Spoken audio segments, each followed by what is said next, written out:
Monsieur le président, madame la ministre, monsieur le ministre, mesdames, messieurs les rapporteurs, mes chers collègues, nous examinons cet après-midi plusieurs missions. Je débuterai par la mission gestion des finances publiques avec l'une des mesures les plus saillantes qui propose d'étendre le délai de carence des fonctionnaires de 1 à 3 jours, et ce sous prétexte d'alignement sur le régime du secteur privé. Sans présager de sa suppression potentielle à la faveur des négociations que le Parti socialiste a réussi à arracher au Premier ministre, je tiens d'abord à rappeler en quoi cette mesure démagogique est un non-sens. Et ce, malgré le fait qu'une partie de l'hémicycle est très sensible à cette mesure et qu'elle propose, comme chaque année, de reprendre par voie d'amendement ce qu'a fait monsieur le rapporteur. Je parle de démagogie, car la part d'absence d'au moins un jour pour raison de santé au cours d'une semaine est 2,6% chez les enseignants, 3,2% dans la fonction publique d'État, alors qu'elle s'élève à 3,9% dans le secteur public. Les enseignants et les agents d'État se retrouvent être parmi les moins absents. Pour les fonctions publiques territoriales et hospitalières, la situation est différente. Mais je tiens à rappeler que c'est sur ces postes que les agents sont le plus exposés à des publics vulnérables. Je pense notamment aux crèches, aux EHPAD, aux hôpitaux, aux centres PMI. C'est aussi là où il y a un poids des métiers pénibles et physiques plus important, que ce soit dans le domaine de la voirie, les collèges, espaces verts. Dans les métiers à caractéristiques identiques, il n'y a presque pas de différence en nombre de jours d'absence pour maladie entre privé et public. À ce titre, je tiens à revenir sur l'un des éléments répétés ad nauseam dans ce débat, à savoir la comparaison entre secteur public et privé en France. Une comparaison faussée, car dans le secteur privé, le délai de carence de 3 jours est largement compensé. Près de 2/3 des salariés bénéficient d'une protection via leur prévoyance d'entreprise. Cette réalité est systématiquement occultée dans l'argumentaire en faveur de l'extension du délai de carence dans le public. Par ailleurs, cette approche s'inscrit dans une tendance récurrente à l'alignement sur le moins-disant social, ignorant notamment que les rémunérations dans le public sont déjà significativement plus faibles que dans le privé à niveau de diplôme équivalent. De plus, dans un contexte où l'attractivité de la fonction publique est déjà mise à mal, notamment dans l'éducation nationale, l'extension du délai de carence apparaît particulièrement malvenue. Cette mesure constituerait une double peine pour des agents déjà confrontés au gel du point d'indice et à des conditions de travail souvent dégradées. Elle risque d'accentuer la crise des vocations que connaissent de nombreux services publics essentiels. Par conséquent, je rappelle donc toute l'importance de ne pas étendre ce délai de carence à 3 jours dans la fonction publique, tant cela apparaît comme une fausse solution d'équité, car basée sur une comparaison biaisée avec le secteur privé.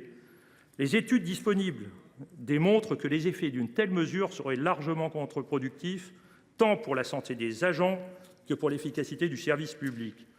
Au lieu de cette approche punitive, une politique véritablement équitable devrait plutôt viser à améliorer la protection sociale dans les deux secteurs afin de faire une réalité bien concrète, à savoir que les sous-effectifs chroniques conduisent à une explosion du nombre d'épuisements professionnels et aux maladies liées au travail. En la matière, il serait temps de s'atteler aux causes plutôt qu'aux conséquences. Je poursuis maintenant et je souhaite m'attarder sur les retraites, et plus précisément le mode de calcul qui est fait du soi-disant déficit abyssal de notre système de financement et plus spécifiquement de la dette cachée qui lui serait afférente. En effet, dès le début de son discours politique général, le Premier ministre a assuré que le déficit du régime des retraites représentait la moitié des 100 milliards d'euros de dettes accumulées en 10 ans par la France. Pour ce faire, il reprend un calcul qu'il défend depuis décembre 2022, selon lequel le déficit du système serait de l'ordre de 40 à 45 milliards d'euros par an, alors que le système était bénéficiaire en 2022 et 2023 et déficitaire de seulement 6 milliards en 2024. Je tiens à dénoncer, au nom du groupe socialiste, ce mode de calcul pour le moins fantaisiste. Je rappelle que le financement de notre système de retraite est mixte, c'est-à-dire qu'il est très majoritairement financé par les cotisations, mais aussi par l'État. Les cotisations employeurs de l'État sont particulièrement élevées, non pas parce que les retraites du public sont très élevées, mais parce que l'État doit compenser deux phénomènes, la baisse du nombre de fonctionnaires et le gel du point d'indice.